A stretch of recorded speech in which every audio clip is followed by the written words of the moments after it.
बिस्मिल्लाहिर्रहमानिर्रहीम।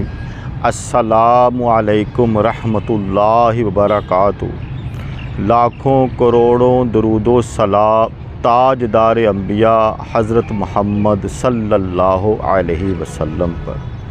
अल्लाह के करम से फ़ज़ल से शब्बीर अहमद आपकी खिदमत में हाज़िर है।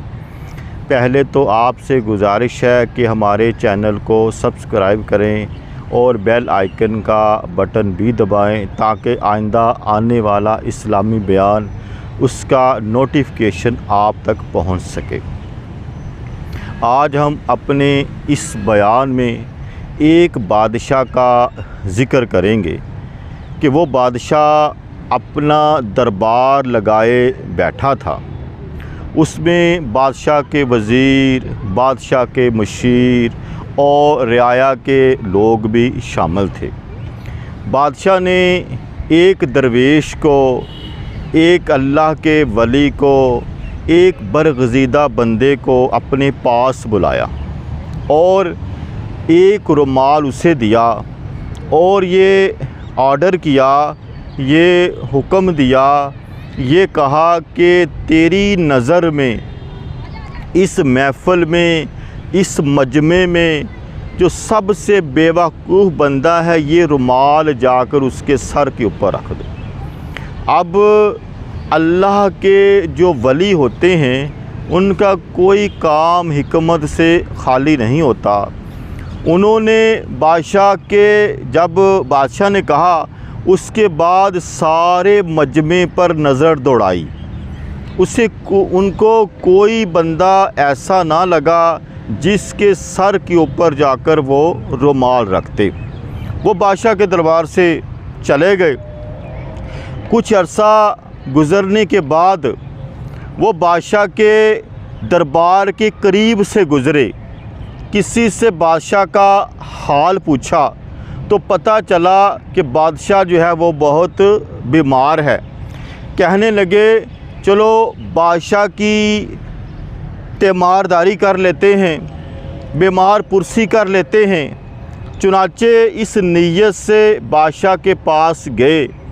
जब बादशाह के कमरे में दाखिल हुए तो वो बुज़ुर्ग क्या देखते हैं कि बादशाह ज़िंदगी और मौत की कश्मकश में है।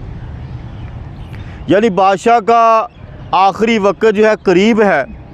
वो बुज़ुर्ग बादशाह के करीब बैठ जाते हैं। सलाम दुआ के बाद बड़े ही एक अच्छे अंदाज़ में बादशाह से पूछते हैं कि ऐ बादशाह, जब तू किसी दूसरे शहर में जाता और वहाँ तूने 1 महीना क़याम करना होता, मुझे बता कितना सामान लेकर अपने साथ जाता, यानी कितना ज़्यादा राह साथ लेकर जाता। बादशाह ने जवाब दिया कि अगर मैंने 1 महीना क़याम करना होता तो 2 महीने का सामान साथ लेकर जाता। अगर 2 महीने स्टे करना होता, क़याम करना होता, ठहरना होता तो मैं 4 महीने का सामान साथ लेकर जाता।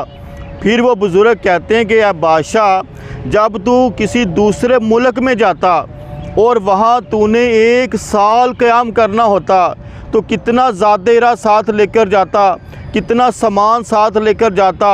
बादशाह ने कहा कि अगर मैंने 1 साल क़याम करना होता तो मैं 2 साल का सामान साथ लेकर जाता। अगर मैंने 2 साल क़याम करना होता तो मैं 4 साल का सामान साथ लेकर जाता, इस वजह से कि मुझे वहाँ पर कोई प्रॉब्लम ना हो। तो प्यारे भाइयों, इसको ज़रा हम अपने ऊपर भी अप्लाई करें तो यही हम कहेंगे कि अगर हमने इस्लामाबाद जाना है और वहाँ हमने 10 दिन क़याम करना है तो हमारी ये कोशिश होगी कि हम साथ इतना माल, इतने पैसे साथ लेकर जाएं कि जो कह लें कि 10 या 20 दिन में भी वो ख़त्म ना हो। तो बादशाह ने ऐसा ही जवाब दिया।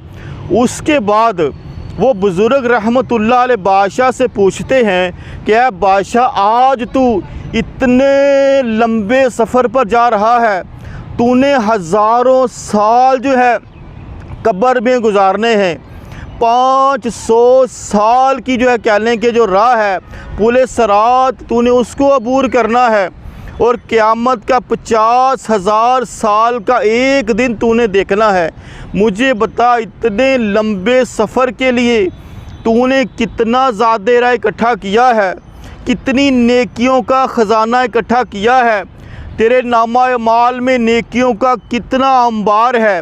جب یہ پر اثر الفاظ بادشاہ کے کانوں میں پڑے تو بادشاہ کی آنکھوں سے آنسو جاری ہو گئے، اور بادشاہ کہنے لگا کہ ہائے افسوس، میں نے اپنی ساری زندگی جو ہے بادشاہی کے معاملات میں گزار دی، غفلت میں گزار دی، میں اللہ کو یاد نہ کر سکا، میں نیکیوں کا خزانہ حاصل نہ کر سکا، میں نیکیوں کو کہہ لے کہ جمع نہ کر سکا۔ تو اس کے بعد وہ اس بزرگ نے وہی رومال نکالا اور بادشاہ کے سر کے اوپر رکھ دیا اور فرمایا کہ اے بادشاہ، میری نظر میں سب سے بیوقوف بندہ ہی تو ہے۔ تو اے میرے محترم بھائیوں اور بزرگوں، خدا کی قسم اس واقعے سے ہمیں بے شمار عبرت کے پھول جو ہے کہہ لیں کہ ملتے ہیں۔ جس طرح اس بادشاہ نے اتنے لمبے سفر پر جانا ہے، قیامت تک اپنی قبر میں رہنا ہے، پلِ صراط کو عبور کرنا ہے، قیامت کا 50,000 سال کا دن دیکھنا ہے، ہم نے بھی کہہ لیں کہ اس بادشاہ کی طرح ایک نہ ایک دن مرنا ہے اور اپنی قبر میں جانا ہے، قیامت تک اس قبر میں رہنا ہے، پلِ صراط کا 500 سال کا جو سفر ہے اس کو طے کرنا ہے، قیامت کا 50,000 سال کا دن جو دیکھنا ہے۔ تو سوچئے ذرا، اپنا محاسبہ کیجئے، اپنے آپ سے پوچھئے کہ کہیں ہم بھی اس بادشاہ کی طرح بیوقوف تو نہیں۔ اگر یہ معاملہ ہے تو اپنے اندر فکر پیدا کیجئے، اگر نہیں ہے تو اللہ تعالیٰ کا شکر ادا کیجئے۔ جو زندگی غفلت میں گزر گئی اس پر توبہ کیجئے، اور جو زندگی رہ گئی ہے اس میں کثیر نیک اعمال اکٹھے کرنے کی نیت کیجئے، تاکہ جب ہم اس دنیا سے جائیں ہمیں کسی قسم کا کوئی پچھتاوا نہ ہو۔ یاد رکھیے، حدیث پاک کا مفہوم ہے، یہ جو دنیا ہے یہ آخرت کی کھیتی ہے، آج ہم یہاں جو بوئیں گے وہی کاٹیں گے۔ یہ نہیں ہوگا کہ یا ہم بھنگ کہہ لیں کہ کاشت کریں اور وہاں ہمیں سیب مل جائیں، ہم یہاں جو کریں گے اس کے مطابق ہی ہمیں آگے اس کا پھل ملے گا۔ یہ دنیا مختصر ہے، یہ دنیا ایک عارضی ٹھکانہ ہے۔